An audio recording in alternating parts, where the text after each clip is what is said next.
What if I told you that the life you're living right now, every failure, every success, every heartbreak, was quietly written by a part of your mind you've never even spoken to? The truth is, your subconscious doesn't just influence your life, it creates it. And once you learn to command it, reality bends in your favor. Welcome to the power of your subconscious mind, where your thoughts become your destiny.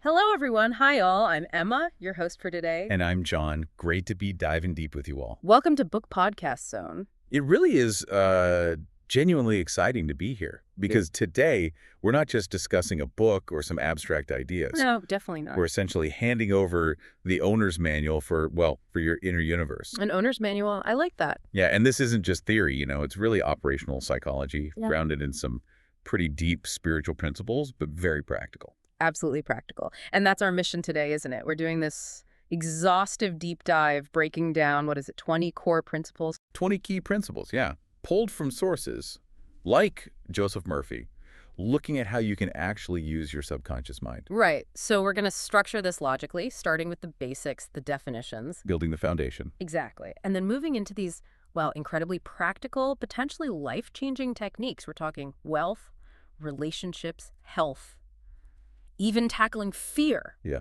the whole spectrum.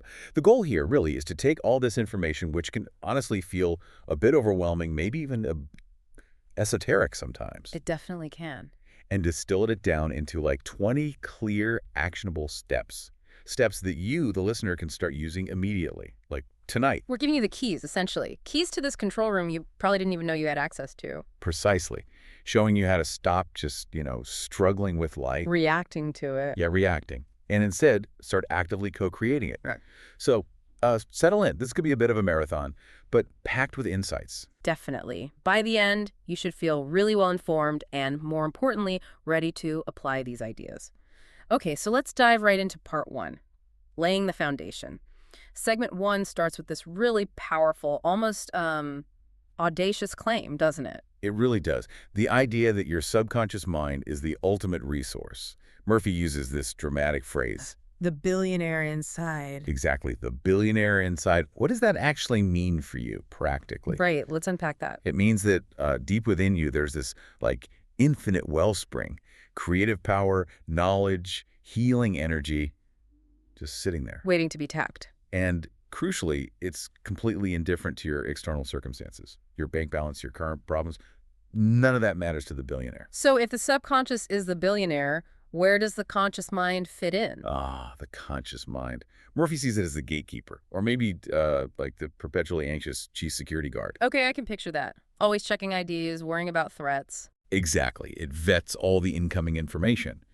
And unfortunately, it's often filled with doubt, logic, reason, which can actually block the billionaire's power. The power difference is just immense. And this leads to a really critical point. Murphy makes the emotional pivot. The shift you need to make from begging for something to declaring it. Yes. Why is that distinction so important? Because begging comes from a place of lack, doesn't it? It implies vulnerability, hoping some outside force will help you out. The conscious mind loves that drama. It feels familiar, maybe. Totally. But declaring, that implies ownership. It implies it's already a done deal, an established fact. So it's about the underlying message you're sending inwards. Precisely. Yeah. Your conscious mind, the CEO, operates on logic, doubt, analysis. But the subconscious, the billionaire, operates purely on belief and command. So if you're like, oh, please, universe, I need money. The subconscious just hears and confirms. Okay, confirmation received. Sure. You lack money. It reinforces the lack. Ouch. Okay. But if you declare with feeling, wealth flows to me easily and effortlessly. As if it's already happening. Right. The subconscious, being the faithful delivery system, just says, okay, got it. This is the current reality. And then it starts rearranging things, moving heaven and earth to make that declaration manifest. Okay, but hang on. If the subconscious is this powerful, why do people struggle? Let's take the example, Sarah, the 28-year-old tech founder in Silicon Valley. She was burnt out, struggling for ages before she made that declaration. That's a really sharp point. It highlights the power of that conscious gatekeeper. The anxious security guard. Exactly. Its primary job is survival, which often translates into anxiety, skepticism, sticking to the known, even if the known is burnout. Sarah was pushing, forcing solutions with willpower, operating purely from her conscious mind. Which was exhausted. Completely. It was only when she finally stopped trying so hard, stopped begging the problem to go away, and instead declared it solved. Writing in her journal, I already have the solution. She essentially bypassed the gatekeeper. She gave the conscious mind a mandatory coffee break. She stepped past the logic filters, the doubt, and handed the billionaire inside a clear, direct instruction. The transaction is complete. Problem solved. And the result was pretty dramatic, wasn't it? Waking up to news that her main investor had doubled the funding round. Exactly. The solution wasn't something she logically figured out. It was delivered because the subconscious received a clear mandate, fueled by conviction, with zero doubt attached. Zero doubt. That seems crucial. That's the core principle right there. The subconscious doesn't argue with the premise you give it.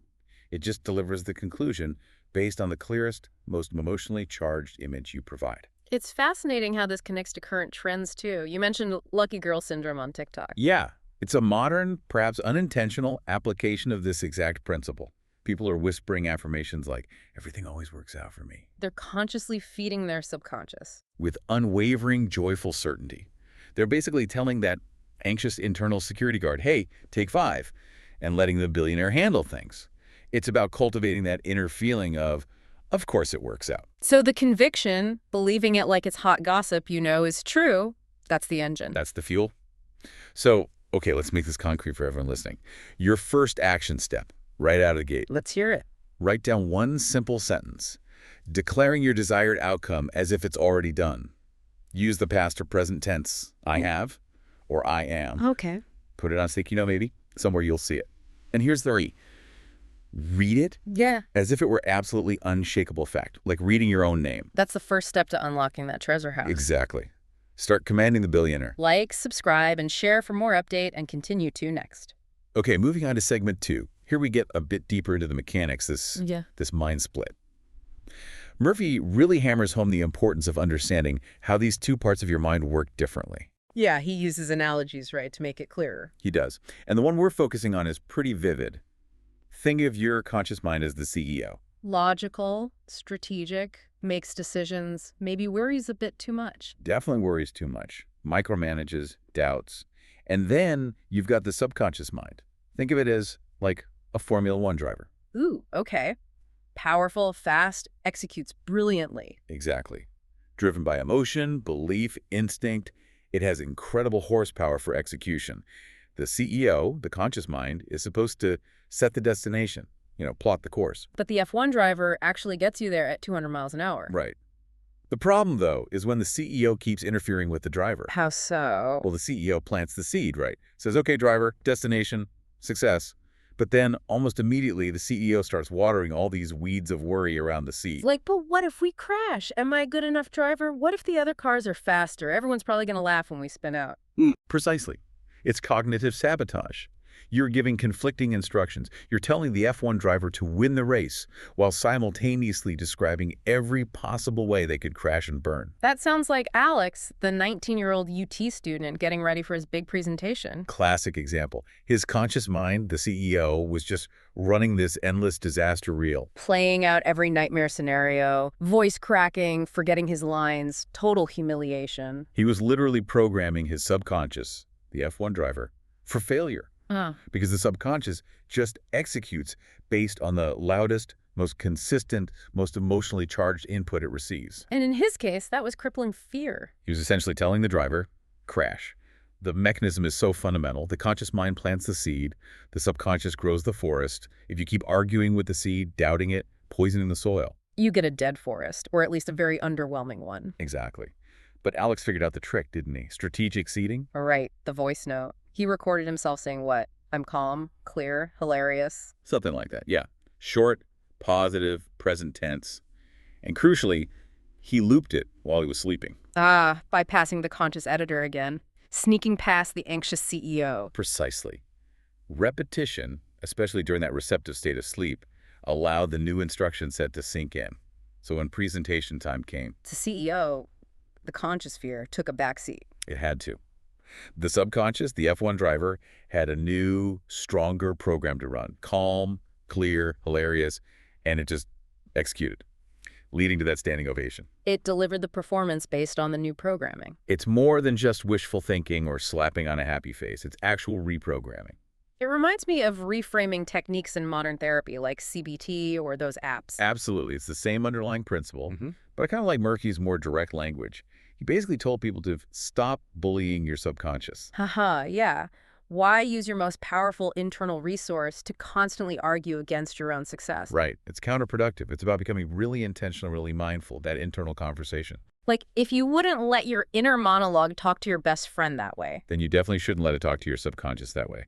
Time to change the script. So what's the action step here? How do we start that reprogramming? Okay, this one is powerful in its simplicity. Record a short voice memo, maybe 60 seconds. Okay. State your desired state in the present tense. I am confident and articulate. I am peaceful and focused. Whatever resonates with your goal. Got it. Then play it on loop while you're doing something mundane, something automatic, where your conscious mind isn't heavily engaged, brushing your teeth, folding laundry, doing dishes. So you're feeding the F1 driver the successful coordinates while the CEO is distracted. Exactly. Consistent, low-effort reprogramming. Like, subscribe, and share for more update, and continue to next. All right, part 2. Now we're getting into some really intriguing territory, using the night shift, as you called it, and tapping into ancient wisdom. Segment 3 focuses back on sleep. Yes, and the core idea here is that sleep isn't downtime. It's prime time for the subconscious. It's not an escape, it's an active, creative period. Murphy even calls the pillow A. A 3D printer for miracles. I love that phrase. Me too. It paints such a vivid picture. It does. Because the subconscious, unlike the conscious CEO, never punches out. It never sleeps. And it actually does its best work when the conscious mind finally powers down for the night. When the gates of logic and doubt are closed. Exactly. That's when the subconscious is most receptive, most powerful. Yeah. Think about how we often spend our days frantically chasing solutions, stressing, trying to force things. Running on the hamster wheel. Totally. Murphy's advice is the opposite. Don't chase it. Plant the solved solution in your mind right before you drift off. Outsource the heavy lifting to the night crew. Outsource it to the 3D printer. You got it. And the example of Maria, the NYC high school senior with severe exam anxiety, illustrates this perfectly. Right, she had stage 4 anxiety. Her conscious mind was just feeding her constant images of failure, panic attacks in the exam hall. If she'd kept focusing on that, kept feeding the fear, the subconscious would have dutifully delivered a panic attack and a poor grade. But she didn't. She used the night shift strategy. Instead of visualizing the panic, or even visualizing herself studying harder, she did something different. She visualized the end result. Exactly. She pictured herself walking out of the exam hall, calm, relieved, already holding her mark sheet with a 92% on it. She felt the pride, the joy, the relief. And she fell asleep holding that image, that feeling. She fell asleep in the solved version of her reality. And what happened? The mind delivered. She woke up feeling unusually calm. The exam paper seemed easier than she expected, and she actually scored 94%. Wow, better than she even visualized. It demonstrates the core principle so clearly. Impression plus sleep, expression. You impress the desired outcome onto the receptive subconscious before sleep. And it expresses itself as reality upon waking. It delivered a positive plot twist because she handed the anxiety over to her inner night crew. Precisely. And again, we see modern parallels everywhere. Think about those manifest while you snore challenges you see online, maybe on TikTok or YouTube. Often with specific music like lo-fi beats or guided meditations. Yeah. The underlying goal is identical: to induce that deeply receptive brainwave state, usually theta, where the conscious mind's defenses are completely down. Allowing the positive instruction, the desired outcome, to sink deep into that creative engine without resistance. It completely reframes sleep, doesn't it? It's not just passive rest anymore. It's active co-creation. You're literally engaging your most powerful mental resource in problem solving while your body recharges. Okay, so how do we put this into practice tonight? What's the action step? It's a simple, concrete, 3-step night script. Okay, lay it on me. Step 1. Clearly see the end scene. Visualize the problem already solved, the goal already achieved. Make it vivid. Step 2. Step 2. Feel the emotion. Feel the relief, the joy, the gratitude, the peace that comes with that solution as if it's happening right now. This feeling is crucial. And step 3? Step 3. Let go. Release the problem. Release the anxiety about how it will happen. Just trust the process. Surrender it to the night crew. Snoring is optional. Uh-huh. But the surrender, That's mandatory. Like, subscribe, and share for more update, and continue to next. Now, let's zoom out a bit. Way out. Because this power we're talking about, the power of the subconscious, it's not some new age discovery from the 20th century. No, Murphy emphasizes this is ancient wisdom, right? An ancient hack. Absolutely. Civilizations understood and utilized this thousands of years ago. We're talking ancient Egypt, maybe 3000 BC. Their priest-physicians absolutely knew about the power of suggestion for healing. And the Greek sleep temples. Exactly. Places like the Asclepians. People would go there specifically to sleep and receive dreams, often induced or interpreted by priests, that contained the cure for their ailments. They expected healing through the subconscious mind during sleep. Wow. And you mentioned Hawaiian kahunas, too? Yes, the traditional healers and priests of Hawaii. They were masters of prayer, ritual, and what we now call focused intention or mental influence, often for healing or affecting outcomes. And Indian rishis? The sages and seers of ancient India, deeply versed in the power of concentrated thought, meditation, and the subtle energies of the mind-body connection. This knowledge is cross-cultural and ancient. The example from ancient Thebes is striking. The priest-physician and the paralyzed trader. It really paints a picture. Imagine this scene. The trader, desperate, unable to move. The priest-physician leans in and whispers something like, "The God within you restores you now." Simple words, but delivered with absolute authority and conviction. And crucially, received by a mind desperate for healing and probably highly receptive due to the context and the authority of the priest. The expectation was set. And the trader walks. He stands and walks. It wasn't necessarily the priest's personal power, but the effective transference of an unwavering belief, the idea of perfect health, into the trader's subconscious mind. The mind accepted the command, and the body followed. The mind moved first. Exactly. And this led to that profound insight found later in ancient texts, something like, belief is the only medicine. Belief itself is the active ingredient. Murphy makes a really important distinction here, though. When he talks about faith or belief in this context, he's not strictly talking about religious faith in a deity. Okay, what's the distinction? He sees faith as the mechanism, the connection. He calls it Wi-Fi to the subconscious. Huh. Okay, Wi-Fi. I get that. A strong, clear, unwavering signal that strong faith or belief yields an instant download. That download might be healing, it might be a solution to a complex problem, whatever you're focused on. And doubt, interference. That's the weak signal, the low battery warning. It cripples the connection, blocks the download. Conviction is bandwidth. It's truly incredible how this ancient concept maps directly onto modern science, especially placebo studies. Isn't it? When someone takes a sugar pill, fully believing it's a powerful new drug, and their symptoms dramatically improve. Sometimes even better than with the actual drug. Exactly. Modern scientific journals, papers published in, say, 2025, they're confirming the power of expectation, the power of belief. They're describing the mechanism belief-altering physiology that Murphy, drawing on ancient wisdom, was talking about decades ago. The patient's own mind, their belief, is the universal cure. Mind-blowing, really. So for our action step here, let's borrow from that ancient authority. Let's use a line packed with conviction. Okay. The simple phrase, "It is done." Short and sweet. But the power is in the delivery. Say it like a pharaoh issuing an irrevocable decree. Say it with absolute finality, meaning it completely. That conviction is the strong Wi-Fi signal. It is done. Got it. Like, subscribe, and share for more update, and continue to next. Okay, so the ancients tapped into this power. The big question then becomes, does it still work now in our, modern, skeptical, science-driven world? And Murphy's answer, backed by case studies, is a resounding yes, absolutely, it still works. The operating system hasn't changed. This is where, as the outline says, science meets. Well, it can look like sorcery sometimes, can it? It really can feel that way, but it's just mind mastery, maybe with a lab coat nearby now. Let's look at the example of Dr. Lee, the oncologist in Chicago. He's working with a patient with a terminal diagnosis. Prognosis. Yeah. Grim. A situation where conventional medicine might be running out of options. Exactly. Yeah. And Dr. Lee gives this, well, frankly, radical instruction, non-traditional, certainly. He doesn't just talk about treatment protocols. He tells the patient, picture yourselves dancing. Dancing. Not fighting, not attacking. Dancing. Dancing. He understood instinctively, or perhaps through observation, the power of giving the subconscious, and thus the body, a positive, life-affirming visual command. He was programming for health, not just fighting disease. So what did the patient do? The patient embraced it wholeheartedly. They created this vivid mental image of disco blood cells, Energetic, joyful, healthy cells grooving inside them. They visualize this nightly. Giving their body a new instruction set? Regenerate, be vibrant, heal. And the results. 6 months later, scans showed a 70% reduction in tumor size, something medically inexplicable based on the initial prognosis and treatment alone. Wow. The body literally obeyed the picture the mind was consistently sending it? It's profound, and Murphy documented numerous other 20th century cases that fit this pattern. Things like chronic stutters vanishing almost overnight after intense positive self-talk. Or warts disappearing through hypnosis or focused suggestion. Yes, the details differ, but the underlying principle is consistent.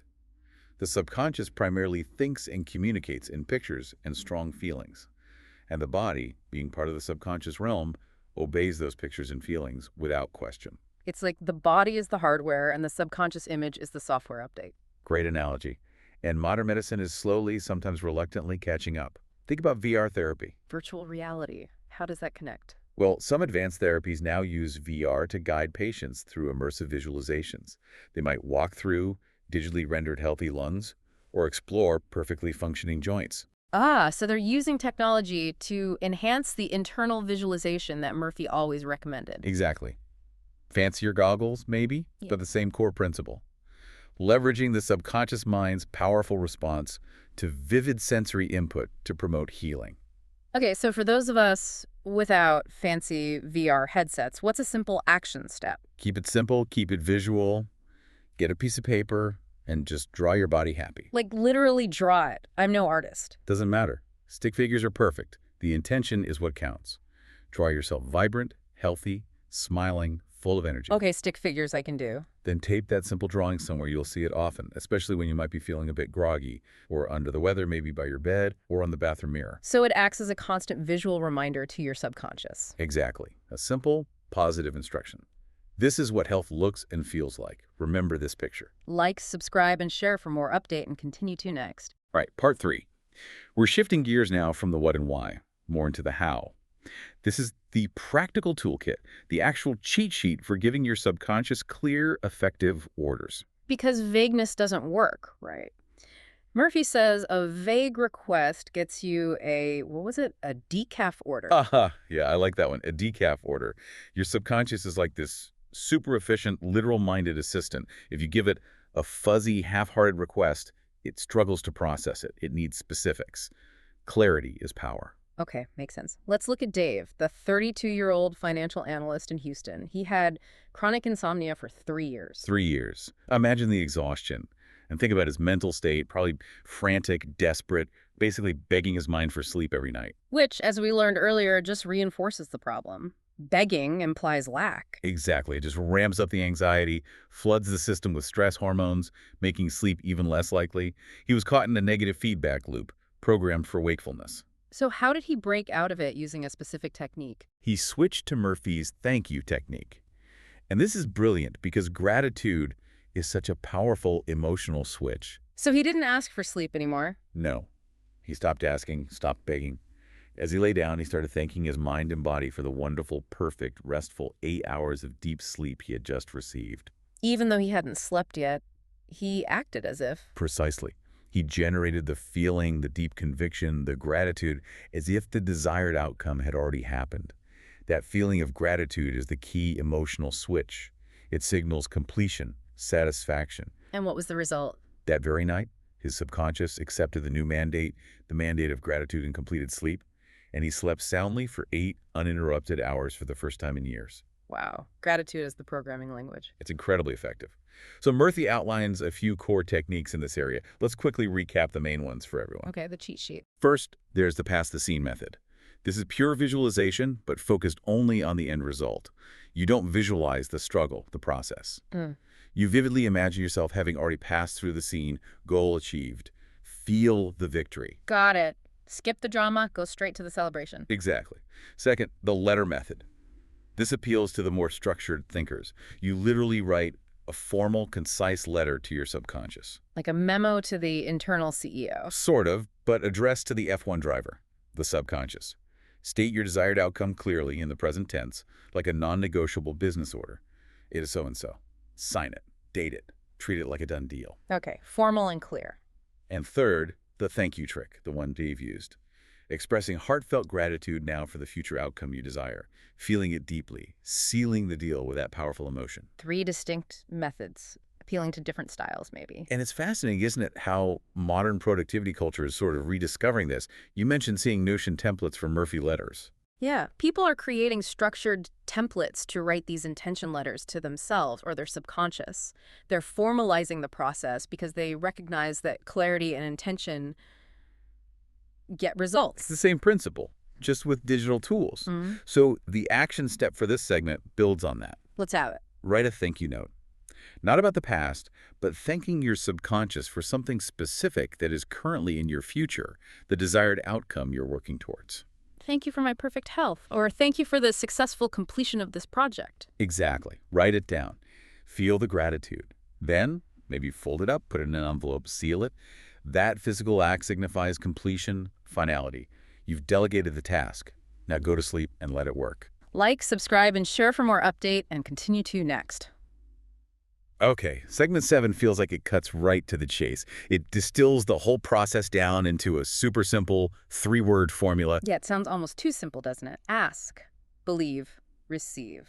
like a motivational poster. But you're saying there's real depth beneath the surface. Absolutely. It's deceptively simple. The execution of each step, especially believe and receive, requires serious commitment and, crucially, the integration of inner faith with outer action. Okay, let's break it down with the example. Chloe, the 25-year-old marketing strategist in Boston, she wanted that specific job in London. Right. So her ask was crystal clear. Not just a job, but that specific role at that specific company in that specific city, maybe even with a target start date. Clarity first. Step 1, ask. Be specific. Got it. Step 2, believe. This is where she solidified it internally. She didn't just hope. She started visualizing the details. Shaking hands with the London team, imagining her commute, feeling the excitement of living abroad, she built the inner reality first. Making it feel real inside. But then came the critical third step, receive. And this is the part where many people stumble. They ask, they try to believe, but they don't act in accordance with that belief. What did Chloe do for the receive step? This is key. Faith without corresponding action is, as Murphy might say, like having Wi-Fi but never turning on your device. It's dead air. Chloe went out and bought a British travel guide and a London underground map. Ah, she acted as if the job offer was already guaranteed, already hers. Exactly. That physical action, buying the guide and map, was the tangible proof of her belief. It sent an undeniable signal to her subconscious. This is happening. Prepare for London. Her subconscious saw the travel guide on her desk and thought, Okay, the travel plans are confirmed. Guess we need to deliver the confirmation email now. And shortly after that act of faith, the email landed. Welcome to the team. boom, the formula. Clarity, ask, plus conviction, believe, plus corresponding action, delivery. That corresponding action seems non-negotiable then. It really is. It bridges the inner belief with the outer world. You have to take steps, even small ones, that align with the reality you're claiming. Steps that only a person who already has the result would logically take. It seals the conviction. It makes the belief concrete. And again, look at modern tools. Vision board apps are evolving beyond just static images. How so? Some now prompt you to link your goals to your calendar, to schedule specific action steps, to set deadlines. They're trying to build in that receive element, forcing you to connect your desire to tangible actions and timelines, making belief active, not passive. Okay, really practical. So the action step for us. Write down your specific ask in the present tense, as if it's already yours. I am. I have. Okay. Then brainstorm one small, concrete, maybe slightly audacious action you can take today that demonstrates your belief. An action that shouts to the universe, it's done. Like what? Could be anything aligned with the goal. Buy the domain name for the business idea. Schedule the celebratory dinner for when the deal closes. Print out the floor plan for the dream house. Order one box with a new company logo. Something tangible that says, I'm ready to receive. Like, subscribe, and share for more update, and continue to next.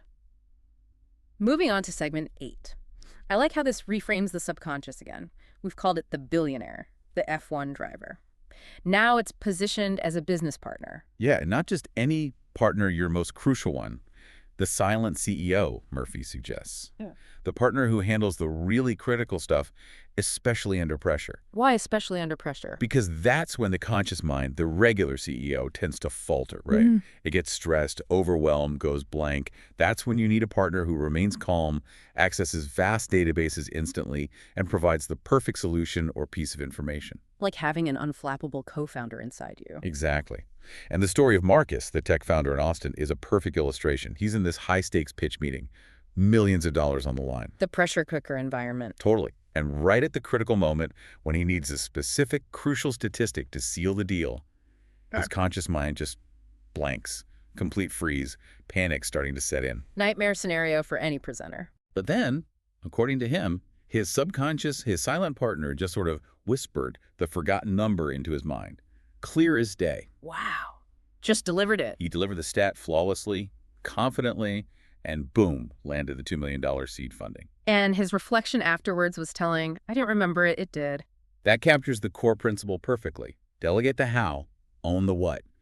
Your job, as the conscious CEO, is to clearly define the desired outcome, the what, $2 M seed funding secured. And then you hand off the execution details to the silent CEO. You delegate the how, the specific steps, the data retrieval, the perfect timing to the subconscious. You trust it to handle the execution and provide necessary insights or information exactly when needed. That pitch save was a crisis averted solely because the internal partner delivered. It makes you think about the limits we put on ourselves by trying to consciously control everything. We micromanage. And it's interesting to contrast this with modern tech. We rely on AI tools like Notion AI or ChatGPT as helpful interns for drafting emails or summarizing info. Yeah, they're useful assistants. But the subconscious, that's the true visionary co-founder. It possesses intuition, creativity, and context-specific insight under pressure that no algorithm, however sophisticated, can replicate. It connects dots the conscious mind misses. So how do we actively engage this silent partner? What's the action step? Okay, this requires trust and letting go. Write your primary goal, professional, personal, whatever, clearly on a piece of paper. Just the goal, the what? Yes. Yeah. Then fold the paper. As you fold it, consciously tell your subconscious, your silent partner, handle this. Bring this about in perfect order. It's delegated to you now. Okay, a formal handover. And here's the crucial part. Immediately destroy the paper, safely burn it, tear it up, bury it, or put it away, and genuinely forget the question of how it will be achieved. Let go of the micromanagement. Completely. Release the need to consciously figure it out. This active release empowers the silent CEO to take charge and orchestrate the how. Like, subscribe, and share for more update, and continue to next. Now, it's really important to hammer this home. This isn't just some quirky self-help idea. Some of the greatest scientific and inventive minds in history deliberately, or sometimes accidentally, leverage this exact subconscious partnership. We're talking about genius-level breakthroughs happening not through brute force conscious effort, but through relaxation and allowing the subconscious to work. Exactly. This segment is all about the Nobel Prizes won in pajamas, metaphorically speaking. Okay. The classic example always cited is Kekule, the chemist, right? August Kekule, yeah. He was struggling intensely, consciously wrestling with the structure of the benzene molecule. A huge puzzle in organic chemistry at the time. His logical mind was hitting a wall. He couldn't figure out how the atoms arrange themselves. Nope. So what did he do? He relaxed. He stopped forcing it. He dozed off, likely by the fire. And he had a dream. The famous dream of the snake. Eating its own tail. The Ouroboros symbol. A perfect circle, or hexagon in this case. He woke up with a jolt, realized the atoms formed a ring structure, sketched it out. And boom, a foundational discovery in organic chemistry was born, delivered by his subconscious during a period of rest. Classic subconscious overtime. The problem was clearly defined, then delegated by the conscious mind relaxing its grip. The solution arrived in symbolic visual form. And this isn't an isolated case, is it? Not at all. Think about Thomas Edison. He famously took short naps in his lab, often holding steel balls in his hands. Why the steel ball? So that as he drifted into that hypnagogic state, the fertile ground between wakefulness and sleep, where the subconscious surfaces the balls would drop, wake him up, and he could capture the ideas or solutions that emerged. He was deliberately accessing that subconscious insight. Wow. And Nikola Tesla. Tesla was legendary for this. He claimed he could visualize entire complex inventions, like engines or turbines, in his mind with photographic clarity. He'd run them mentally, test them for flaws, refine them, all before building a single physical prototype. His subconscious was his R&D lab. So the core principle seems to be that the conscious mind, when it's relaxed and steps back from frantic effort, becomes an open channel. Precisely. The harder you consciously try to force a creative breakthrough, the more you can actually block it. Genius often emerges in moments of deliberate relaxation, detachment, or even sleep. It connects perfectly to that common experience of having shower thoughts. Exactly. Why do breakthroughs happen in the shower, or on a long walk, or while doing dishes? Because the conscious mind is occupied with a mundane task. It relaxes its hyperfocus, and the subconscious has space to bubble up with connections and solutions. PhD theses have been cracked, major business strategies devised in the shower. It's the power of mental downtime. So the action step here is about deliberately creating that space. State a complex problem or question you're wrestling with clearly in your mind. Okay, define the what again? Yes. Then deliberately detach. Take a short 20-minute power nap. Or go for that walk, take that shower, do something totally unrelated that relaxes your conscious focus. And as soon as you wake up or finish the relaxing activity, immediately, and this is key, immediately write down the very first thought, image, or feeling that comes to mind related to the problem. No filter, no judgment, no analysis yet. Just capture that first subconscious whisper. Like, subscribe, and share for more update, and continue to next. All right, shifting gears now into part 4, which tackles a big one: wealth and prosperity. Segment 10 starts by reframing our whole idea of wealth. It really does. Murphy argues very strongly that wealth isn't primarily about what's in your bank account. It's about what's in your belief balance. Your inner state dictates your outer reality, especially with money. Exactly. He believed the biggest obstacle to wealth isn't the economy or your job or your background. It's the scarcity mindset. That deeply ingrained belief that there isn't enough or that you're not worthy of abundance, like a negative program running constantly in the subconscious. Precisely. It's a powerful default setting for many people. Yeah. Let's look at Jenny, the 29-year-old entrepreneur in Atlanta. She was smart, capable, working hard. Yeah. But stuck on a low salary, right? Believing that was her limit, her earning potential. Yes, she had internalized a belief about her financial ceiling. The change started when she began deliberately challenging that belief.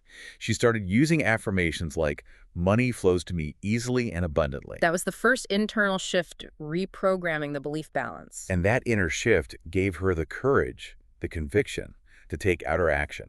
She quit the job that reinforced her old belief system. Risky move, consciously speaking. Very. But she started her Etsy business not with fear, but with this newfound confidence, this expectation of abundance, because her internal price tag on her own value had fundamentally changed. Her external results followed. Dramatically. First month in business, she made 10 times her previous monthly salary. 10 times. And her realization was key.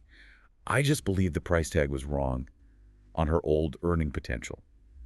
The subconscious, given the new belief, simply smashed through the old scarcity mindset and delivered the corresponding result. Wealth is an inside job first. You have to affirm abundance, feel abundant, act abundant. Yes. And that leads to a really interesting reflection Murphy offers. How do you interact with money? Do you hold on to it tightly, fearing lack? Or do you circulate it with a feeling of abundance? He suggests that if you tip waiters like a millionaire, generously, joyfully, without anxiety, opportunities will start to tip you back in unexpected ways. It's about embodying the energy of abundance in your daily actions, reinforcing that belief balance, which interestingly connects to some modern trends too. Like the money dates on FinTalk you mentioned. Exactly. People setting aside dedicated time to review their finances, set goals, budget, but doing it with a sense of reverence, positivity, and intention. Making it a ritual of abundance, not a chore born of scarcity. It's a modern echo of Murphy's principle. Treat wealth, even the idea of it, with respect and positive expectation. Okay, so what's our action step to start shifting that belief balance? Start with the affirmation. I am a money magnet. Wealth flows to me easily and constantly. Say it, feel it. Okay, affirmation first. Then back it up with a small, tangible action today. Take a small amount of money, maybe $10, $20, whatever feels slightly uncomfortable but doable, and spend it or give it away joyfully. Joyfully? Yes, not grudgingly. Treat it like a test of your abundance mindset. Spend it on a small luxury, give a generous tip, donate it, but do it with the feeling that there's plenty more where that came from. Signal abundance to your subconscious. Like, subscribe, and share for more update and continue to next. Following on from cultivating wealth, segment 11 tackles a really critical, often hidden roadblock for many people, the guilt factor. Right, the feeling that wanting wealth or having wealth is somehow wrong, selfish, or unspiritual. This guilt can act like a powerful subconscious brake on prosperity. It's a huge block. Murphy confronts this directly. He asserts that, far from being wrong, richness is almost a spiritual duty. A duty? How so? Because abundance allows you to live more fully, express your talents, support your loved ones, contribute more effectively to the world, be generous. Poverty, conversely, he viewed as a kind of mental disease, a mindset virus that limits life and potential. So he's saying you have a birthright to prosperity, and you should feel zero guilt about claiming it. Exactly. Zero guilt. It's about shifting the frame from wealth is greedy to wealth enables greater good and fuller living. But overcoming that ingrained guilt can be tough. Let's look at David, the Seattle inheritor. He received significant wealth. But along with the money came this heavy dose of inherited guilt, maybe from family attitudes, societal messages. It was weighing him down, preventing him from enjoying the wealth or using it effectively. It was actively sabotaging his financial clarity. So how did he tackle the guilt virus? He started with affirmations based on Murphy's principles. I deserve luxury and abundance. It is my right to be rich and happy. Repeating that to counter the old programming. But affirmations alone weren't enough. He needed action, too. Yes, because the guilt needed to be reconciled practically. He couldn't just tell himself he deserved it. He had to live it in a way that felt congruent and ethical to him. So he created a system. A system for his wealth. Yeah. He decided to consciously dedicate portions, donate a significant percentage, say 10%, to causes he believed in, invest another chunk, maybe 20%, wisely for the future, and then, crucially, consciously enjoy the remaining 70% without apology. So by making his wealth active, purposeful, and shared, he diffused the guilt. Exactly. He proved to his own subconscious that being wealthy could align with his values, that it wasn't just about hoarding, and the result. The guilt dissolved, his financial stress vanished, and he actually tripled his net worth in 18 months because he was operating from a place of clarity and deservingness, not conflict. And that first guilt-free vacation he took, that must have been a huge turning point. Absolutely. It was the experiential proof, the emotional confirmation to his subconscious. See, being rich means joy, relaxation, sharing, not guilt. It cemented the new belief. It's interesting how this connects to the modern, quiet luxury trend or aesthetic. Totally. It's less about flashy logos and loud, conspicuous consumption, and more about appreciating quality, craftsmanship, intrinsic value. It reflects an internal sense of worth and abundance, a quiet confidence, rather than needing external validation. It's very aligned with Murphy's vibe, richness, as an inner state reflected outward. Okay, actionable step for tackling potential wealth guilt. Let's make it tangible. List 5 specific rich things, and rich here means high quality, enjoyable, maybe a little luxurious for you. Could be anything from really good coffee to a beautiful notebook, a massage, a luxurious sheet set, taking a taxi and out of the bus. Things that signify abundance and deservingness to you. Exactly. Now, commit to consciously claiming and enjoying at least one of those things this week, deliberately and guilt-free. Actively practice deservingness. Reject the guilt virus. Like, subscribe, and share for more update, and continue to next. Okay, we're circling back to sleep again in segment 12. Clearly, this is a cornerstone of Murphy's whole philosophy. It absolutely is. We can't overstate its importance in this model. The goal here is to really reinforce the idea that sleep isn't just hitting the pause button. It's hitting the process and create button. It's not passive rest, it's active subconscious work time. Problem solving, healing, manifestation. It all happens while we're out cold. Murphy called it the divine interval. I love that term. It's the sacred time when the conscious mind, with all its noise, chatter, doubts, and anxieties, finally steps aside. Giving the subconscious free rein to do its powerful work without interference. Editing, reorganizing, connecting dots, performing that creative heavy lifting. Exactly. Think of Ethan, the freelance writer in LA. He was suffering from a brutal, crippling case of writer's block. Completely stuck. A common nightmare for creatives, and consciously fighting it usually makes it worse. Right. The more you consciously strain for ideas, the further they seem to retreat. So Ethan stopped fighting it during the day. He decided to use his sleep strategically as a tool. What did he do specifically? As he went to bed, he didn't focus on the block. He focused on the desired outcome, affirming something simple like, story flows freely, ideas come easily. He impressed the solution onto his mind before sleep, Handing the problem over to the night crew, the divine interval. and the result was pretty spectacular. He woke up suddenly at 4 a.m., went to his computer almost in a trance, and just typed. When he fully woke up later, he found a complete script. Typed out while he was half asleep. Essentially, yeah, delivered directly from the subconscious. And that script, it later went viral, got like 2 million views. Incredible. He expected the solution, the ink, upon waking, and his subconscious delivered the finished product after processing the request overnight. It highlights the importance of that expectation. Yeah. And it makes you think about our modern obsession with sleep tracking. Like fitness trackers, WP bands, Aura rings, monitoring REM cycles, deep sleep, etc. Those are great tools for understanding the physiology of sleep, no doubt. But Murphy reminds us to also track the miracles that can happen during those cycles. What solutions, insights, or healings are you programming your subconscious to deliver during that vital rest period? The quality of your input before bed determines the quality of the output or the download in the morning. Precisely. So the action step is a pre-sleep ritual. Before you drift off tonight, clearly state your request or problem. Solution by morning, or clarity by morning, or healing by morning. Okay, state the intention clearly. Yes. And then keep a notepad and pen right beside your bed. And here's the kicker. Genuinely expect something to be written on it in the morning. Expect the ink. Treat your subconscious like a reliable overnight messenger service you've already paid. Exactly. Expect the delivery. Like, subscribe, and share for more update, and continue to next. All right, part 5. We're shifting focus now to relationships, harmony, and the crucial act of forgiveness. Segment 13 tackles marital problems, or really any close relationship dynamic. And the core mistake we often make in relationships, according to this perspective, is focusing entirely on the other person, right? Trying to change them. Yes, we make endless external demands. You need to do this. Why don't you ever? If only you would change. Murphy completely flips that script. He says the path to outer change in the relationship always starts with inner work. Always. Because your subconscious mind is constantly radiating an energy, a nonverbal signal, based on your dominant thoughts and feelings about the relationship and your partner. And your partner's subconscious picks up on that signal. It receives that energy and often unconsciously mirrors it back to you. If you're constantly projecting criticism, resentment, or disappointment, even silently, You're likely to receive defensiveness, withdrawal, or conflict in return, like attracts, like on an energetic level. Exactly. Let's look at the example of Jenna and David, the professionals in Dallas. They were stuck in this icy Cold War, months of tension, silence, resentment. And Jenna's initial approach was probably typical trying to fix David. Nagging, criticizing, pointing out his flaws. Right.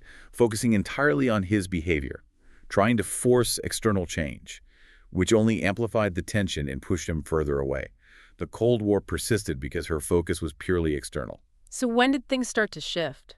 The shift happened when Jenna stopped fighting the external reality David's behavior and started working on her internal reality, her own thoughts and feelings. She started applying these principles. Yes, she began affirming internally.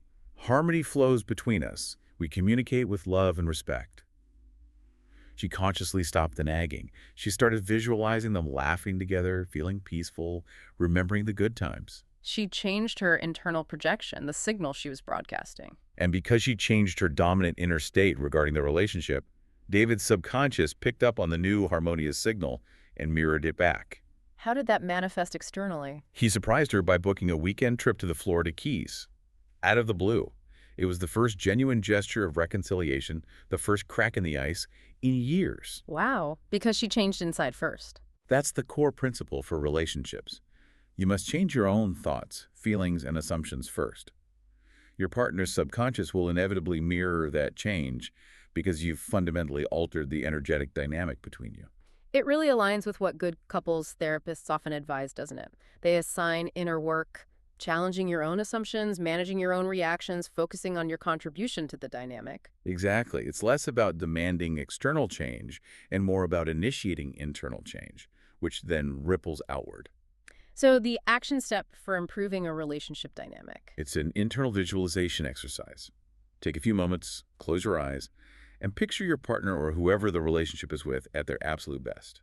The version of them you fell in love with or the qualities you admire most. Exactly.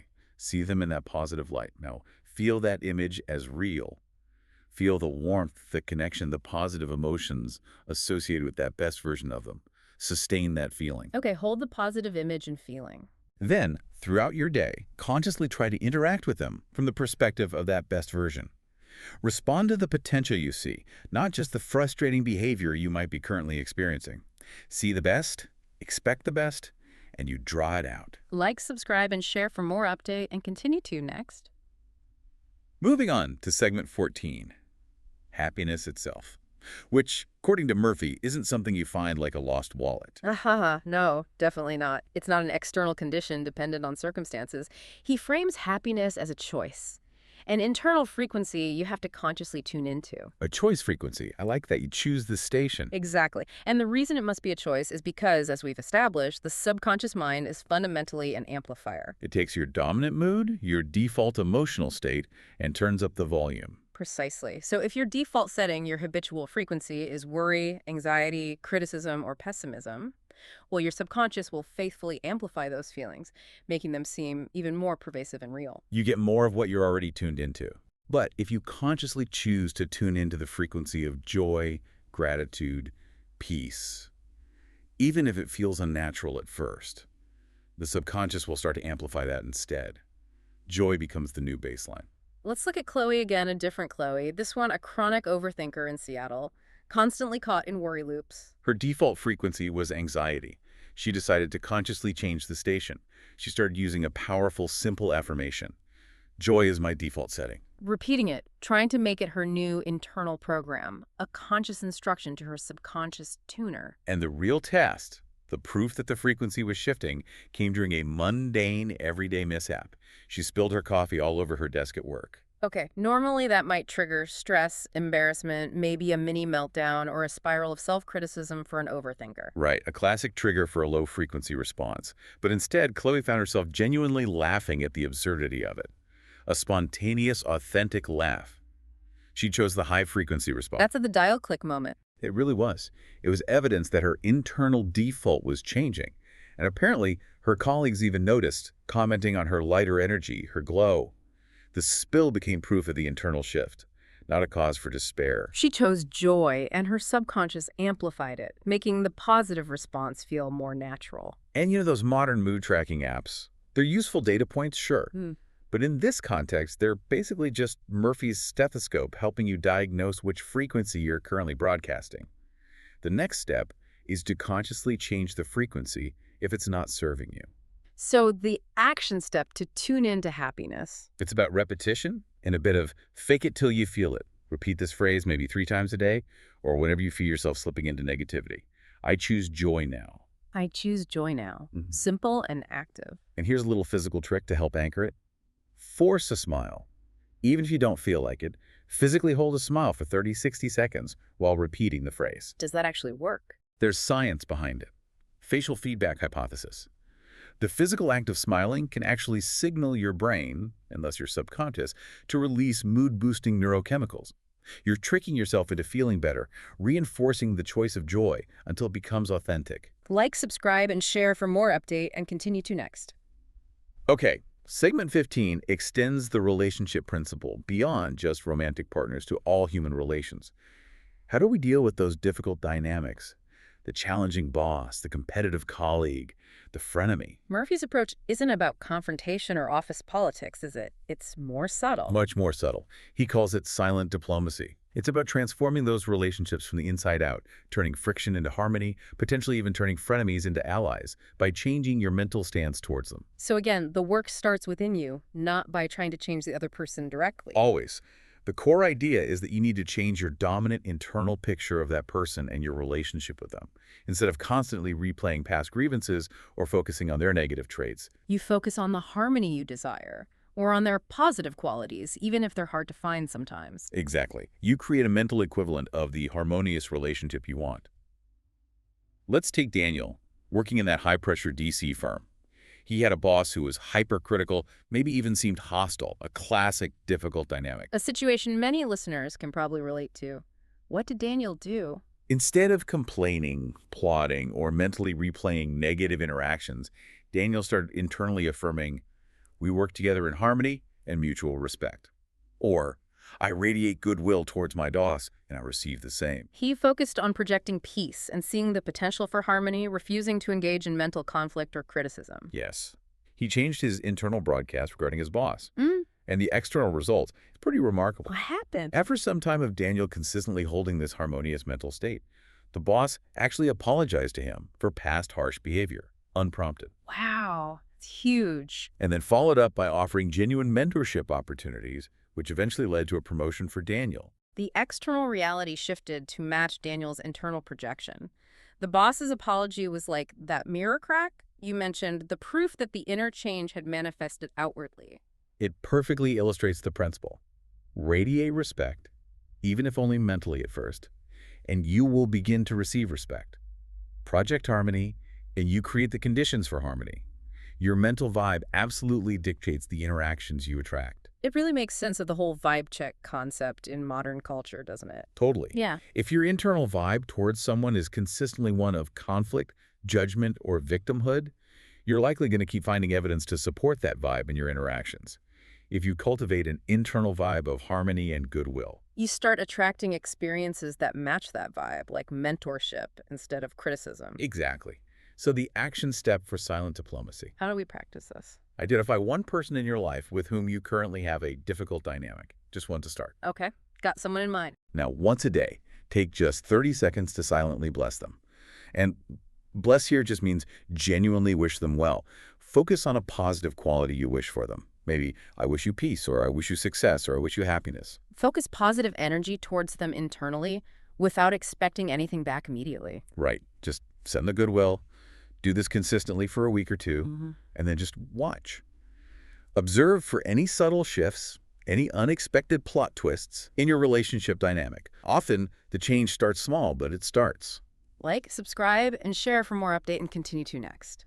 This next segment, number 16, deals with something incredibly powerful, but often incredibly difficult. Forgiveness. Yes, and Murphy's perspective on forgiveness is profoundly practical even. Self-serving in a good way. How so? Self-serving. Because he argues that unforgiveness, holding on to resentment and grudges, doesn't actually punish the other person. It primarily poisons you. It's like drinking poison and hoping the other person gets sick. Exactly that classic analogy. Holding on to anger, bitterness, the desire for revenge, it keeps you locked in a psychological prison of negative emotion. Forgiveness, therefore, isn't about letting the other person off the hook. It's about letting yourself out of that prison. Freeing up your own energy. Completely. Because the subconscious mind cannot initiate healing, attract positive experiences, or move toward your goals effectively, while the conscious mind is constantly feeding it instructions of bitterness, anger, and resentment. That resentment acts like a persistent negative affirmation, blocking the good you desire. It's a constant negative instruction set. Look at Ava, the creative in LA. She'd been deeply betrayed by a friend who stole a significant creative idea. Understandably, she was consumed by bitterness and anger. That feeling was probably draining her own creativity and energy. Hugely. The resentment was heavy, toxic. She realized it was hurting her more than the friend. So she decided to consciously practice forgiveness, using Murphy's principles. She started affirming, I release friend's name completely.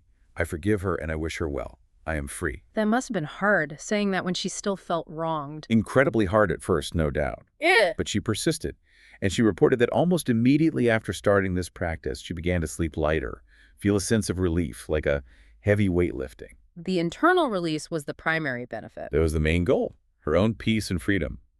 But often, as Murphy observed, once you genuinely release the resentment internally, the universe has a way of bringing about external justice or resolution too. What happened with Ava and the friend?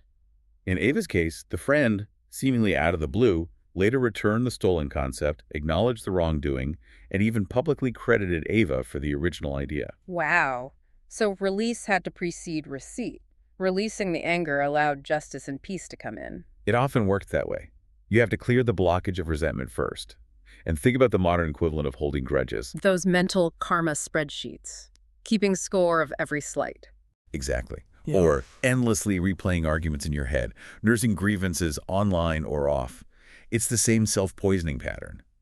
Murphy's solution: delete the spreadsheet. Erase the mental recording.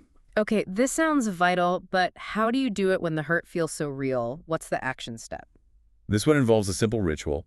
using a physical act to symbolize a mental release. Take a piece of paper. Write down the name of the person or situation you want to forgive. Got it. Then, right beneath it, I release you completely. I forgive the situation and myself. I wish you well, and I am free. Or words to that effect that resonate with you. Feel the intention as you write. Okay, written down. Now, destroy the paper, tear it into tiny pieces, safely burn it, maybe over a sink, shred it, flush it. Doesn't matter how, but physically destroy it as a symbol of letting go. And as you do that, As you watch it being destroyed, take a deep breath and consciously focus on the physical sensation of your lungs expanding, feeling the space created by releasing that toxic energy. Feel the freedom. like, subscribe, and share for more update and continue to next. All right, part 6. Now we're tackling the big internal enemies, mental blocks and fear. Segment 17 focuses on those frustrating mental blocks, the limiting beliefs that hold us back. Things like, I'm not good enough, I can't do that, I always fail at this, they feel so solid, so real. They really do feel like concrete walls sometimes. But Murphy argues they're nothing more than old, outdated, unverified files stored in your subconscious hard drive. Limiting beliefs, learned patterns. And the good news is, files can be deleted or overwritten. Exactly. He gives us the mental equivalent of Ctrl plus Alt plus Delete for these blocks. Yeah. The deliberate use of a powerful counterthought. Okay, explain the counterthought. It's simply a strong, positive, affirmative statement that directly contradicts and overwrites the limiting belief. You identify the block, then you consciously and repeatedly impress its opposite onto your subconscious. Let's use the example. Lisa, the financial consultant, highly competent in her work. Brilliant with numbers, strategy, analysis, but absolutely paralyzed by a fear of public speaking. The thought of presenting to a group was a massive, seemingly insurmountable mental block. So how did she apply the counterthought technique? She identified the core limiting belief, maybe something like, I'm terrible at public speaking, or I'll freeze up and humiliate myself. Then she crafted a powerful counterthought. I am confident, clear, and persuasive when I speak.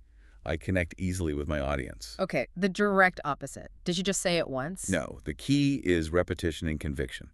She affirmed it consistently, visualizing herself speaking well, feeling the confidence as if it were already true.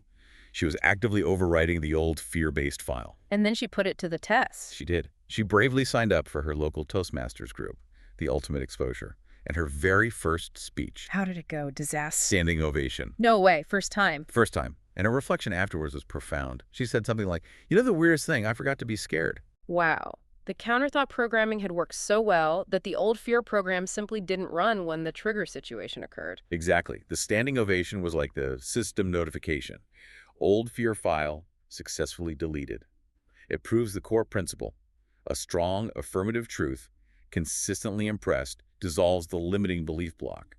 The block only has power if you keep believing it. It reminds me a bit of therapies like EMDR, too. Yes. Eye movement desensitization and reprocessing often involves calling a limiting belief or traumatic memory while engaging in bilateral stimulation like eye movements, which helps the brain reprocess and neutralize the emotional charge, often integrating a new positive cognition. Murphy was essentially teaching a form of self-administered cognitive reprogramming. So the action step for dismantling our own mental blocks. First, clearly identify the specific block. What's the limiting belief saying? Write it down. Okay, name the enemy. Then, craft its direct opposite, the empowering truth. Write that positive affirmation down 10 times. 10 times. Why 10? Repetition helps embed it. As you write it, say it aloud with as much feeling and conviction as you can muster. Really feel the truth of the positive statement. Do this daily for a week and watch that mental block start to crumble. Like, subscribe, and share for more update and continue to next. Okay, closely related to mental blocks is outright fear, phobias, anxieties, worries. Segment 18 tackles how to use the subconscious to remove fear specifically. And Murphy has such a great image for fear here. He calls it a liar with a megaphone. I love that. It feels accurate. Fear shouts, exaggerates, distorts reality. Exactly. It amplifies perceived threats way out of proportion. Your critical job, Murphy says, is to recognize it as a liar, turn down the volume on that megaphone, and immediately replace its broadcast with a frequency of faith and confidence. It comes back to that bandwidth idea again. Absolutely. Faith and fear cannot occupy the same mental channel simultaneously. They are mutually exclusive frequencies. If your mind is tuned into the fear channel, broadcasting worry and anticipating disaster, you're effectively blocking the signal of solutions, calmness, and positive outcomes. Precisely. You have to make a conscious choice to evict fear. And you do that by deliberately, forcefully feeling your mind with thoughts and feelings of faith, safety, and positive expectation. Flood the channel with the opposite frequency. Let's look at Michael, the businessman in New York with the severe flight phobia. A classic, often debilitating fear. His job required frequent flying, so it was a constant source of internal torture, probably impacting his career and well-being. So how did he apply this principle? Did he just tell himself not to be scared? No, simply denying fear rarely works. He had to actively replace it. Before and during flights, he started intensely visualizing the entire journey going smoothly, seeing himself calm on the plane, working, relaxing, Focusing on the desired outcome. and crucially, visualizing a perfect safe landing. He coupled this with strong affirmations like, "I arrive refreshed and calm, divine peace surrounds me and guides this flight." He was tuning his mental radio away from the fear static and onto the frequency of faith and safety. And what was the result in his actual experience? He reported that on his next flight after starting this practice, he actually boarded the plane, settled in, and fell asleep. Slept soundly for most of the flight. Slept. With a flight phobia. That's incredible. Isn't it? He landed feeling calm and texted his family something like, "Easiest flight ever." His ability to nap at 30,000 feet, something previously unthinkable, was the ultimate proof that the subconscious had accepted the new programming. Faith had evicted fear. It really is a powerful symbol of surrender to that faith frequency. And again, we see parallels with modern therapies like exposure therapy, especially using VR. How does VR exposure therapy relate? It gradually exposes the patient to the feared stimulus, like flying, in a controlled virtual environment, while teaching coping mechanisms and helping them rewire the fear response through visualization and relaxation. Murphy was teaching a form of internal, self-directed exposure therapy decades ago, using the power of focused imagination. Okay, so for our own fears, big or small, what's the action step? How do we mute the megaphone? First step, as always, clearly name the fear. Acknowledge it without judgment. I feel fear about X. Okay, identify it. Then, use this specific counterphrase, which Murphy found particularly effective. Perfect love casts out fear. Or substitute peace or faith for love, if that resonates more. Write it down. Perfect love casts out this fear. Yes. Now, repeat that phrase silently or aloud, focusing on the feeling of love, peace, or faith expanding within you and dissolving the fear. Keep repeating it until you feel a noticeable shift in your body. What kind of shift should we look for? Often it's a physical sign of release. A deep sigh or exhale you didn't consciously initiate. A sudden yawn. A feeling of warmth or relaxation spreading through your chest. That physical signal often indicates the mental tension has released, the fear frequency has been overridden. Like, subscribe, and share for more update, and continue to next. All right, we're into the final stretch, part 7. And segment 19 offers a really comforting and empowering core idea about the subconscious. It really does. It's the principle that the fundamental inherent tendency of your subconscious mind is always lifeward, towards growth, healing, solutions, expansion, survival. Like it's hardwired for life. You called it a golden retriever earlier. It always fetches life and growth. Huh. Yeah, that's the feel of it. It's instinctively programmed to support your well-being, your survival, your flourishing, even when things look disastrous on the surface. So this implies that even negative events, setbacks, apparent disasters, the subconscious is already working behind the scenes to reroute them for our ultimate good. Exactly, if we allow it to. If we don't override his lifeward tendency with conscious panic, despair, and declarations of failure. We have to trust the process, trust the detour. Let's look at Ben, the outdoorsman in Colorado. His car gets completely totaled by a falling tree, just crushed. A situation where the conscious mind's immediate reaction is likely, this is a catastrophe, I'm ruined, how will I afford a new car, this is the worst. Total panic mode. Right, focusing on the loss, the disaster. But Ben, presumably having studied these principles, consciously chose a different response. He acknowledged the initial shock, but then immediately remembered the lifeward principle. He affirmed something like, okay, this looks bad, but the tendency is lifeward. This is somehow an opportunity for a safer, better vehicle incoming. He trusted the detour, even though he couldn't see the new route yet. He refused to feed the panic. He kept his conscious mind out of the way, allowing the subconscious to do its rerouting work. And what happened? The insurance payout ended up being way more than expected. Significantly more. Like 40% above the car's actual market value. Enough for him to buy a brand new, much safer SUV with zero debt. Wow. The apparent disaster was literally transformed into a major upgrade because he trusted the underlying lifeward tendency. It's a perfect example. Life word equals growth word. The subconscious, when not blocked by fear, will always seek the path towards greater safety, growth, and well-being, even if it involves navigating through what looks like destruction initially. This connects so well to that modern internet concept of having plot armor. Doesn't it? The almost irrational belief that even when things go wrong for the main character, it's all serving a higher narrative purpose, leading to an even better outcome down the line. Your subconscious, when trusted, is the ultimate writer and editor, ensuring your plot always moves lifeward. Okay, I love this principle. How do we apply it in the moment when things inevitably go wrong? What's the action step? It's super simple, but requires conscious practice. Next time some minor annoyance or apparent disaster strikes, your flight gets canceled, you lose a client, your computer crashes, you get a flat tire. Feel the initial frustration, maybe? Acknowledge the feeling, absolutely. But then, immediately, consciously whisper to yourself, or just think firmly, life word. Just that one word, life word? Just that one word.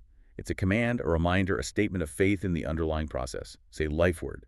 Take a breath, and then deliberately look for the potential positive rerouting, the hidden opportunity, the upgrade that must be on its way, because the tendency is always lifeward.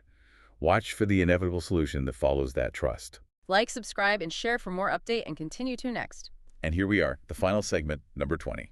And it's a beautiful, potentially radical one. How to stay young in spirit, and perhaps even physically, forever.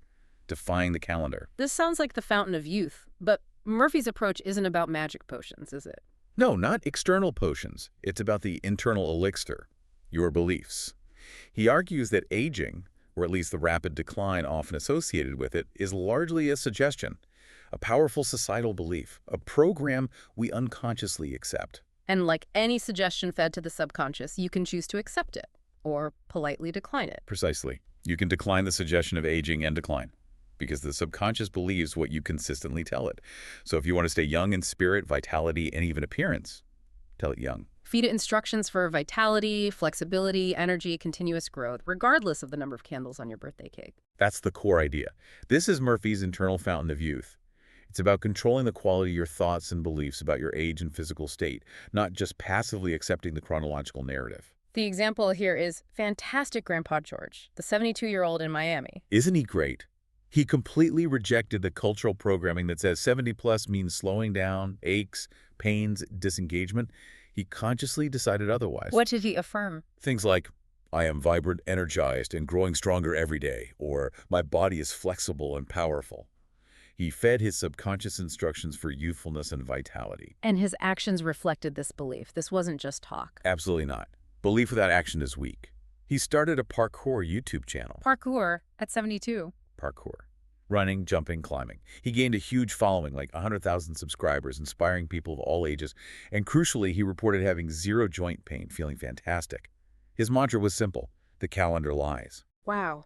His first backflip at 72, that's such a powerful symbol of the mind literally rewinding or reprogramming the body's perceived limitations. It really is. It embodies the core principle. Yeah. Feed the subconscious thoughts and images of youth, vitality, energy, flexibility, learning, excitement. And the body, the faithful servant, will follow suit as much as physically possible, far exceeding conventional expectations based on calendar age. It's such a different approach from the modern biohacking craze. Isn't it? Biohacking often focuses intensely on external interventions, chasing longer telomeres, complex supplement stacks, red light therapy, cryotherapy, all potentially useful tools. But Murphy's focus is internal first. Internal first, absolutely. Far simpler, arguably more powerful in the long run. Chase the right thoughts, cultivate the belief in ageless vitality, and your technology will respond to that conviction. Manage the software, and the hardware performs better. Okay, our final action step. How do we start drinking from this internal fountain of youth? Adopt a simple daily decree. Make it your own, but something like, every cell in my body renews itself in perfect health, youth, and vitality. I am ageless. Say it daily with feeling. Yes. And then this is a crucial move, and act like that truth is already realized. Choose activities that express vitality. Learn new things. Stay curious. Engage with life energetically. Don't just affirm youth. Live youthfully regardless of the date on your driver's license. Like, subscribe, and share for more update, and continue to next. Wow. Okay, we have covered a lot of ground. 20 core principles, 20 action steps, journeying deep into the power of the subconscious mind. We really have. And if there's one single takeaway from all of this, it's that the quality, the nature of your habitual subconscious input relentlessly dictates the quality of your life's output. Health, wealth, relationships, happiness. It all flows from that inner programming. Which means you aren't just a passive observer of your life. You are consciously or unconsciously the sole programmer of your reality. That's incredibly empowering. So, for everyone listening, you now essentially have the combination, the key to that locked vault inside your own mind. You have the tools. You understand the mechanics. You know how to manage your inner CEO, that conscious mind, and how to collaborate with your silent, incredibly powerful co-founder, the subconscious. The question really becomes, now that you know this, what program are you going to choose to run? Exactly. So let's leave you with a final provocative thought to mull over, something to really apply. We know the subconscious is always listening, always working, and its fundamental tendency is lifeward, towards growth and solutions. So, knowing that, what is the single highest, most important goal, maybe in your health, your career, your relationships, that you've been too afraid to really ask for, to really claim? Think about that big, audacious goal, and then connecting back to action. What one small, intentional, already done action will you take tonight before you sleep to prove to your powerful inner mind, your subconscious, that you truly believe that goal has already been delivered? What step will you take to signal your unwavering faith? This deep dive is complete. Consider your subconscious officially unlocked. The power is yours. Keep affirming reality is listening. Absolutely. Thanks for joining us on this journey. We'll catch you on the next deep dive.